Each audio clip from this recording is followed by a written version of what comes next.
Creative Katie, welcome to my channel, and today I have a napkin art journal tutorial for you. The napkins can be purchased through Ninny's Napkins. She also carries TCW Stencils. Check out the links in the description box below. So this napkin is Happy Giraffe, and when you open this up, you have 4 identical images, although you do have the reverse, and that's interesting to see, and I make use of that in this project. So that's something to check out when you're looking at napkins. So just a refresher course here. I have the napkin. Usually there are 3 plies and you need to remove both plies off the background. Now don't throw these away. You can use them and you can check out some videos where I do use them in my art. I'm cutting apart the images just to make it easier for me to water cut them out. And by water cutting, I take a liner brush, I dip it in water, and I put it fairly close, and then I just rip that napkin away. Takes a little bit of time to get the idea of how much water to use, but it's a pretty fast process when you get down to it. I'm removing as much of the napkin as I'd like. Now, right now, I am leaving the flowers in there, but I am undecided about whether I'm going to actually be using them or they're going to fit the composition. A lot of times I have an idea, but until I cut them out and play with the orientation and composition of the page, I don't know exactly what I'm going to use or how I'm going to use it.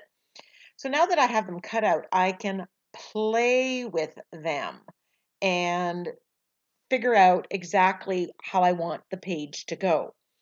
Now, the process or the technique that I'm going to be using, removing paint through a stencil, requires that I have a non-porous surface. So I'm gessoing this 7 by 10 canvas. Please follow me on Instagram at Creative Katie.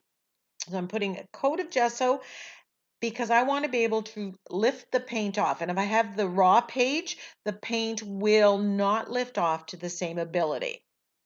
So because I'm using giraffes, I want kind of a safari African look. So I'm going to my warm colors and I'm putting a coat of paint down there and then placing this stencil. This is Faceted Star stencil from the Crafter's Workshop, and you can find that link down below. Again, we put a coat of some paint, and while it is still wet, that's really important. And here I'm actually adding more paint because I realized I needed a little bit more paint. You put the stencil on it, and using a baby wipe or cloth, you're lifting the color off, and that way you are getting the image. And I chose this Faceted Star stencil because it kind of mimics the detailing on the giraffe. So the giraffe set the theme, African, and the colors, as well as some of the patterning that I look for when I'm matching a stencil with a napkin or a focal image. I'm filling in that part because I didn't like that, but you can go over this and add another layer of color and continue removing paint through the same stencil as I'm doing, or you could do different stencils. But this is a fairly small page, and I found that less is more. So then I played around and figured out my sentiment, but I wanted a little bit more detailing. I wanted to introduce the black to the background, so I'm using this Stampendous dot stamp, and I will put an Amazon link to one that's very similar. I use this so much. It was on a wooden block and I took it off because that's how I use it on an art journal page. I don't need it to be precise. I'm not using it for card making. Edge the papers a little bit. Now I'm shading around the edges.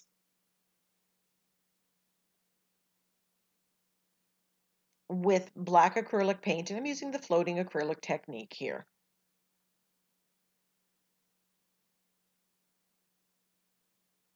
You can use a charcoal pencil to shade around the outside edge, a Stabilo all pencil.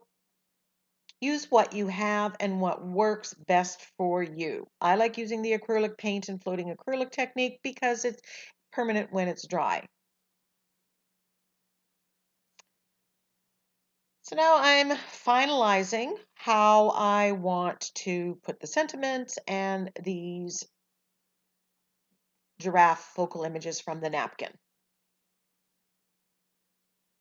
Napkins are a great way to get focal images for those of us who don't quite trust our drawing ability.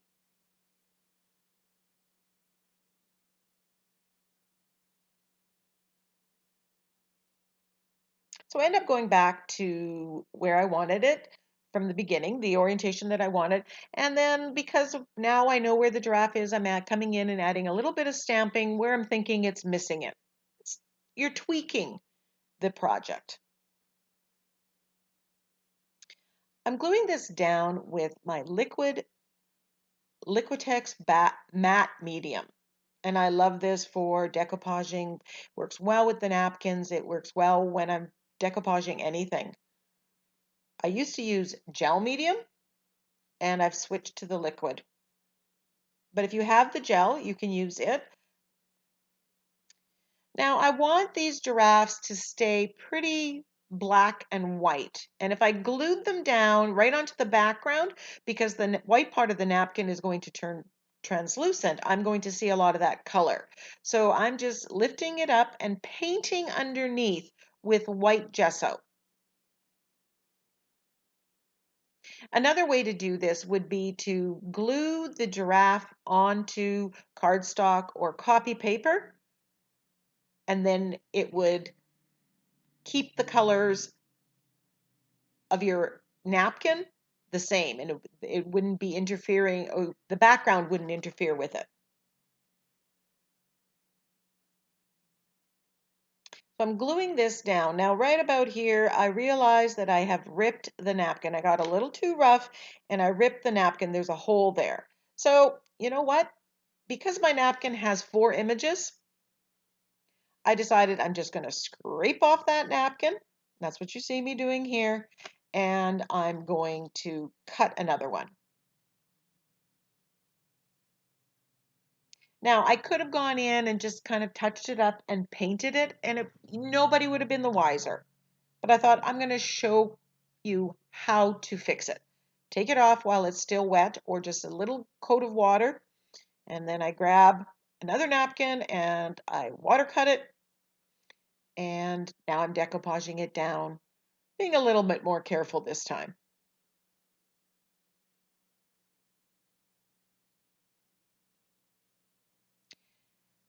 There's some white napkin I didn't get as close as I wanted, so I am just going in with my liner brush, mixing the paints and just touching up the same color. So if it's yellow, I'm going to add yellow. If it's more orange, I'm going to add the orange.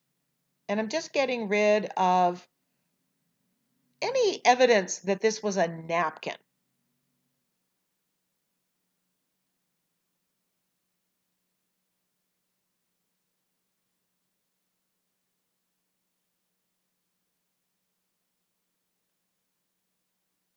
Now I'm going to make this focal image pop from the page. So I'm grabbing my angle brush and my black acrylic paint, and I'm using floating acrylic. I'm going on the journal page outside of the giraffe, as well as adding some shading on the giraffe. I just want it to pop a little bit more than what it is. So don't be afraid to shade over top or even change the color of the napkin focal image. Just be sure that it has a solid coat of either matte medium or clear gesso so that the acrylic paint doesn't just absorb into the napkin. You don't want to do this on a raw napkin. You'll get a very negative effect. And hopefully you can see the comparison, how, you can make it stand out by just that little bit of shading.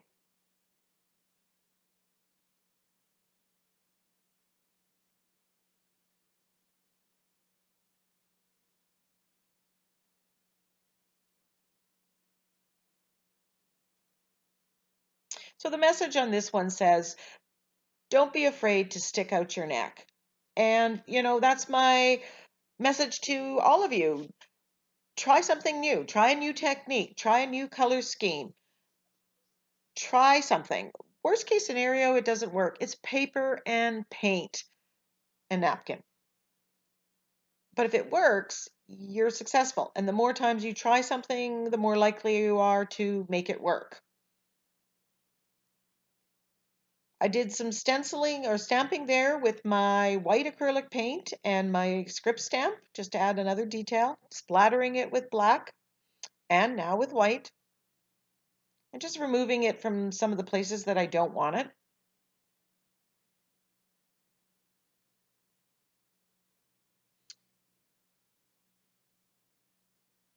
I'm using my Sakura Glaze pen. This is black. I love this. It is permanent when it's dry.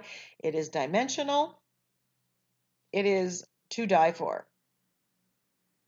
If you've ever had struggled with using liner pens on your page, this is the one for you. It's pretty much fail-safe.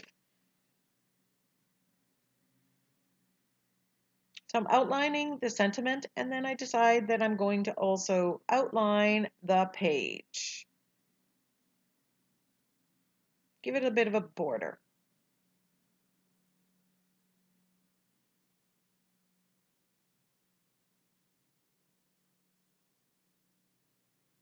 And there you can see some of the white script stamp. It's a very fine detail, but I wanted small to fit the scale of the page.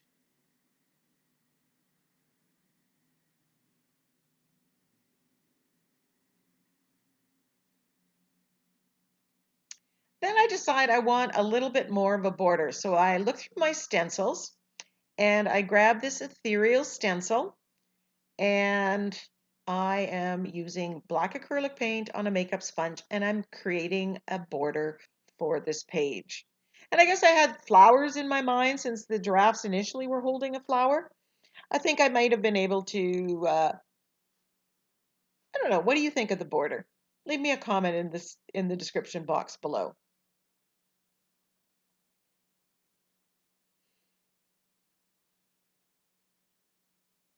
Look at your stencils. See which stencil you can turn into a border.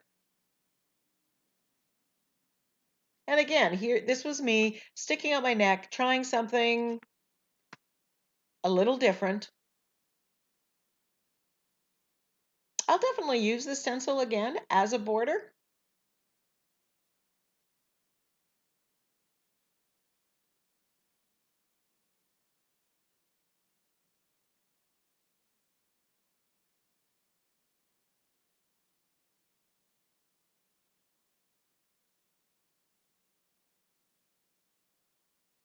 Then I grab my fine line bottle and I'm just putting a dot of white in the middle of each of those X's or flowers.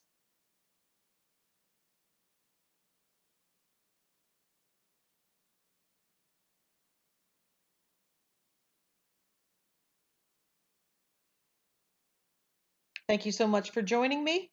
Don't forget to leave me a comment, give me a thumbs up, and follow me on Instagram at Creative Katie. Bye for now.